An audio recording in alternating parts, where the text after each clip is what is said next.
and will help get you plugged into the Great Cause ministry no matter where you end up going to school. Up next, we have Robert Tribble from Journey Church at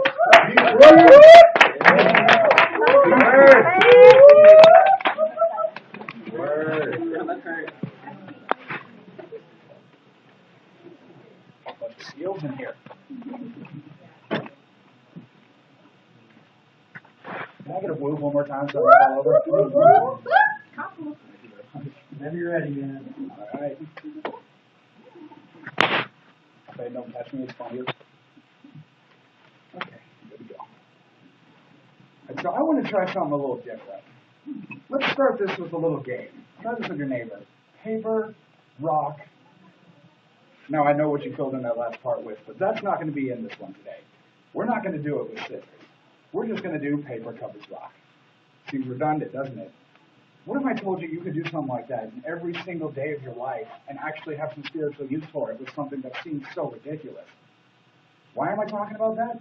Well, let's start out with the stones, or the rocks. You see all the time in the Bible stories like David and Goliath in 1 Samuel when David stood up to Goliath because Goliath was casting stones at David's God, and of course that infuriated him. With the woman who committed adultery in the book of John, who was going to be stoned to death, but Jesus stopped him and said, "Let he who is innocent cast the first stone." You see so many times in the Bible about casting stones. Then you pick up the paper. We can cover these stones with the Word of God because He's given us the paper to block the stones that are being cast at us every single day for who we are. But if you're attacked in your faith, just like David was, or Saul when he turned into Paul, who was such a horrible person, became one of the greatest preachers of all time, if you're being persecuted, you're in good company, and you're on the right track. Matthew 11:12 says, "And from the time of John the Baptist and began preaching and baptizing until now, the kingdom of heaven has been under attack, and the violent take it by force." Going through your spiritual walk is never going to be easy. There were hard times of enslavement, crucifixion, and the spilling of blood and wars to have the Bible written and the way it is today. And we take that for granted, but we have to do the same.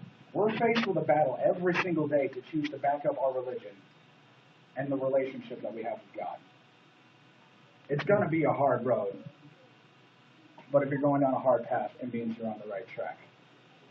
But we can't do it like the ways of the world, where they persecute people for not doing what they believe in. 2 Corinthians 10:4 says, "And our weapons of our warfare are not carnal, but are mighty through God in the pulling down of strongholds." We are here to pull down the walls that people have locked themselves into, hiding themselves from God because they think they're not good enough.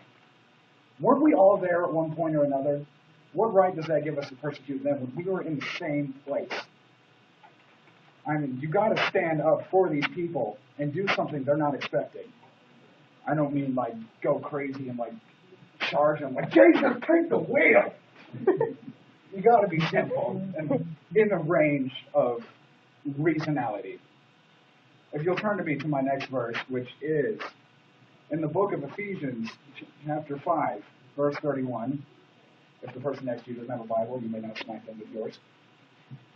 Ephesians 5:31 says, "Get rid of all bitterness, rage, anger, harsh words, and slander, as well as all types of malicious behavior." We're supposed to reach people, but not with violence. Because where's that really going to get us? And finally, you've got to start spreading it. Because God made us limitless to do what we need to do. That's why He gave us the tools to do it. We can do these, but that doesn't mean it's going to be easy. Because we need God to help us and make us limitless, or we can't do it ourselves.